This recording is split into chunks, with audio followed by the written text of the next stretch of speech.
hello लोगोफोर बरायबाय बड जब इनफो यूट्यूब चेनेलाव SSC एप्लाइ प्रसेस नोंथांमोना भिडिअ नायदो बेनो जाबाय combined higher secondary level exam 2022 दा जायफोरा आइडि गोमाबाय स नोंथांमोना रिकभारि खालामनो हायो जेबो नङा आं बेनि डिटेल्स होगासिनो दङ आरो जायफोरा आइडि गैया नोंथांमोना रेजिस्टार नावआव थांनानै गोदान एप्लाइ खालामनो हायो आरो जायफोरा नोंथांमोनाहाय आइडि दंखायो लगइन खालामनानै एप्लाइ खालामनो हागोन बेनो जाबाय SSC जिडिआव जायफोरा आइडि मोनखादोंमोन बेजोंनो एप्लाइ जायो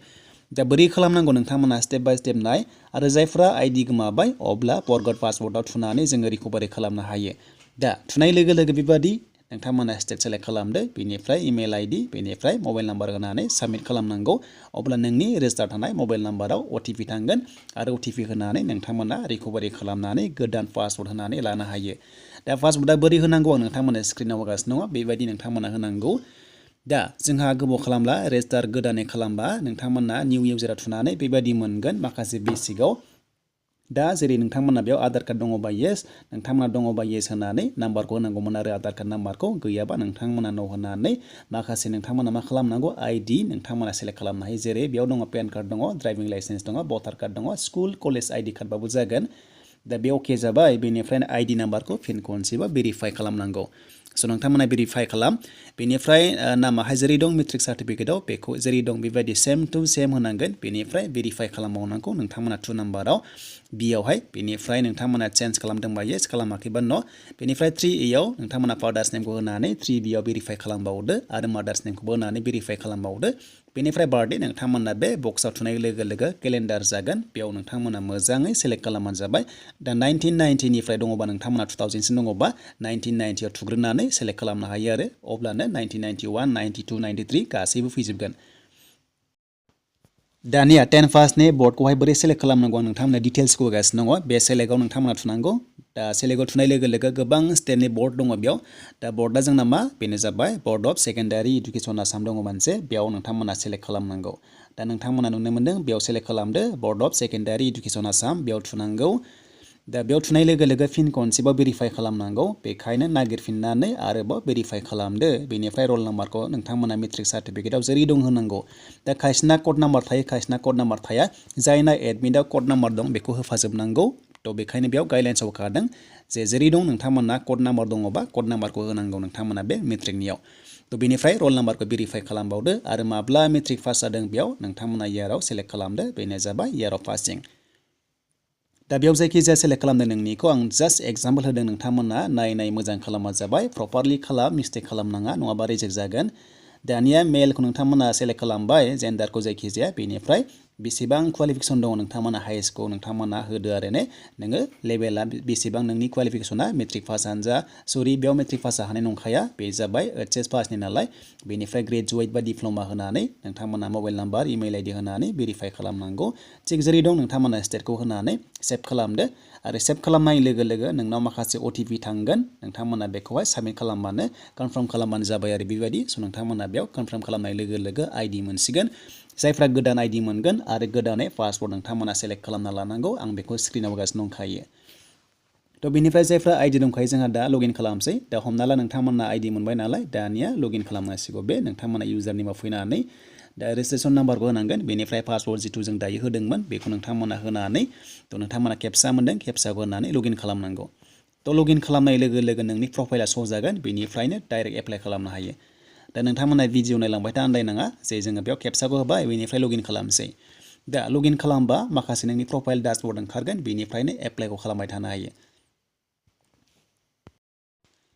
बेयाव लोगोफोर 10 पास जाहानाय नङा बेयाव HS पासआ जागोन जायखिजाया HS पास पार्सेन्ट नाङा आर्ट्स जानो हायो जेबो नङा बेनिफ्राय दानिया प्रफाइलाव ओंखारनाय लोगो लोगो बेयाव ओरैबायदि अपसन ओंखारगोन एप्लाइ मोनसे अपसन मोनदों गाहायाव दा फार्स्टआवनो दङ कम्बाइन्ड हायार सेकेन्डारि लेभेल एग्जामनि स नोंथांमोना बेयाव एप्लाइ मोनसे अपसन मोनदों बे एप्लाइआव थुनाय लोगो लोगोनो एप्लाइ प्रसेसआव नोंथांमोना थांनो हायो दा जों एप्लाइआव थुबाय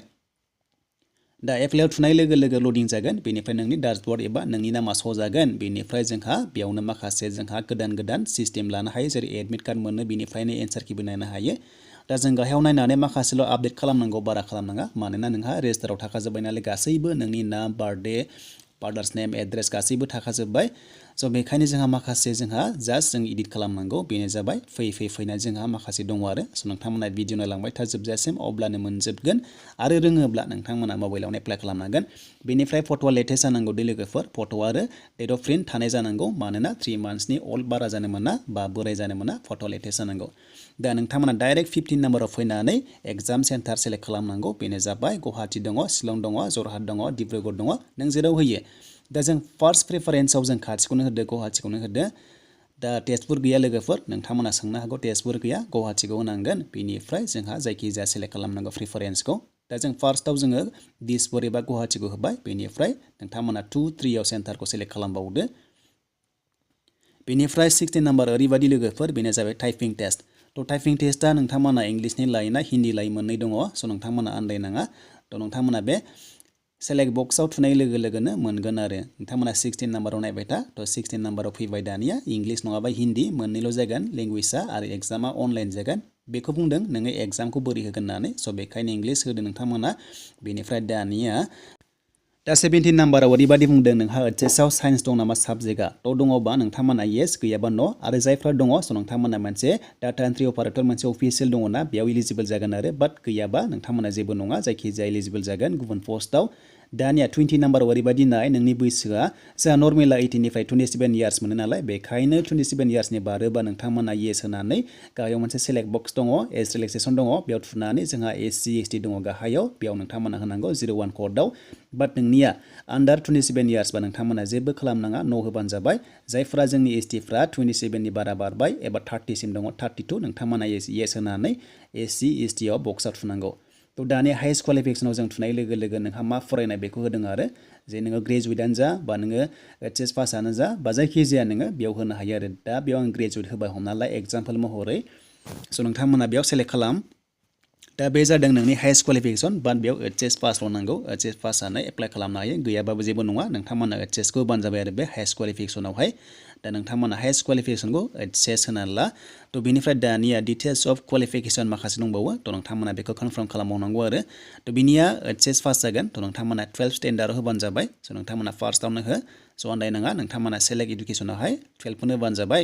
बेनिफ्राय दानिया स्टेटासखौ नोंथांमोना मा खालामनांगौनो पास ना फेल बेयाव बिदों आरो दा जोङो बे स्टेटास बक्सआव जोङो पास होदो बेनिफ्राय इयार अफ पासिंखौ नोंथांमोना होदो आरो जे नोङो HSखौ माब्ला पास जादोंमोन बेयाव नोंथांमोना होनांगौ आरो एबा नों ग्रेजुवेटखौ माब्ला जादोंमोन नोंनि लेभेलखौ होनदों आरो बेयाव नों माब्ला पास जादोंमोन दा हमना ला HSखौ सिगां जायो नालाय ग्रेजुवेट बा एसे लेट जायोना बेखायनो थ' जोंहा स्टेटखौ सेलेक्ट खालामबाय बेनिफ्राय बर्डखौ नोंथांमोना सेलेक्ट खालामदो दा Assam higher secondary education council दङ स' नोंथांमोना बेखौ होदो जायफ्रा HS पास जादोंमोन बेनिफ्राय बर्डआ नोंथांमोनाथ' मिथिखाबायना बेनिफ्राय रल नाम्बारखौ नोंथांमोना डाइरेक्ट रल नाम्बारखौ होबानो बेयाव जागोन बे HS लेभेला जेबो नङा डाइरेक्ट नोंथांमोना रल नाम्बारखौ होबानो जाबाय मोनब्रै मोनबा जि दङ बेनिफ्राय पार्सेन्टखौ नोंथांमोना बक्सआव जेरै दं होनानै लादो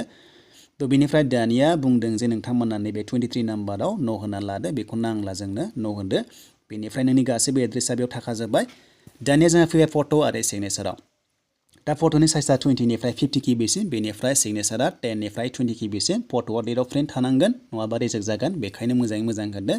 दा लोगोफोर माखासे साइज दङ 3.5 बेनिफ्राय 4.5 दङ आरो स' नोंथांमोना बे बक्सआव थुनाय लोगो लोगो बेयाव बेबायदि फल्डारा श' जागोन बेनिफ्राय फट'खौ लाना फैदो सिगनेचारखौ बेनिफ्राय 27 नाम्बाराव येस होनांगोन नङाबा डेट अफ प्रिन्ट फट' फैनाय नङा डेट फैनाय नङा बेखायनो येस होनानै स' नोंथांमोना गाहायाव फैनानै डिक्लेरेसन थागोन माखासे डिक्लेरेसनाव टिक मार्क होनानै कनफार्म खालामनांगौ आरो कनफार्म खालामनाय लोगो लोगो नोंथांमोना फाइनाल साबमिट खालामनो हानाय नङा इडिट खालामनो हानाय नङा बेखायनो प्रपारलि प्रिभिउ खालामनानै नायफिनजोबनानै गासिबो डिटेल्सखौ अके नुबासो नोंथांमोना फाइनाल साबमिटखौ खालामनानै लाबानो जाबाय जाहाथे मिस्टेक जायोबा रिजेक्ट जायै बायदि दा बेखायनो जों आइ एग्रि मोनदों मोनसे अपसन बे आइ एग्रियाव थुनानै जोंहा दानिया केपसा मोनदों थ' केपसाया जेरै दं नोंथांमोना होदो बेनिफ्राय प्रिभिउ मोनसे मोनदोंना अपसन गाहायाव थ' नोंथांमोना प्रिभिउआव थुनाय लोगो लोगो नोंनि गासैबो डिटेल्सआ श' जायो दा जों नायलांबाय थागोन दा जोङो प्रिभिउआव थुनोसै दा प्रिभिउआव थुनाय लोगो लोगो जोंहा लडिं जाबाय स' बिनिफ्राय लडिं जानानै बेयाव नोंनि गासैबो डिटेल्सआ ओंखारजोब्बाय नोङो मा मा फिलआप खालामखो माखो थ' बेयाव गासैबो डिटेल्स ओंखारजोब्बाय बिनिफ्राय एसे माबाफोर जुदि बहाबा मिस्टेक जादोंबा जेरै नोंथांमोना फट'आ डेट अफ प्रिन्ट थानाय फट' होआखैबा मोजां नायना ला बाट आं बेयाव प्रपारलि खालामाखै नोंथांमोना रेन्डमलि मोनदों थ' नोंथांमोना मोजां चेक खालामनानै गावनिखौ आं जेरै बुंदों बेबायदि होबानो जाबाय बेनिफ्राय कनफार्म मोनसे मोनगोन गाहायाव अपसन जोङो कनफार्माव थुनाय लोगो लोगोनो फाइनाल साबमिट जागोन आरो जेब्ला फाइनाल साबमिट जायो अब्ला नोंथांमोना इडिट खालामनो हानाय नङा बेखायनो मोजाङै मोजां नायनानै खालामबानो जाबाय तो बिनिफ्राय सेकेन्ड चेनेलाव नोंथांमोना ब्लग भिडिअ नुसिगोन डिसक्रिपसनाव लिंक दङ तो साबस्क्राइब खालामना जाबाय सम सम नोंथांमोना ब्लग भिडिअ नुगोन आसा खालाम नोंथांमोना नायनानै मोजां मोनोबा लाइक कमेन्ट एन्ड साबस्क्राइब खालामनानै लानो हागोन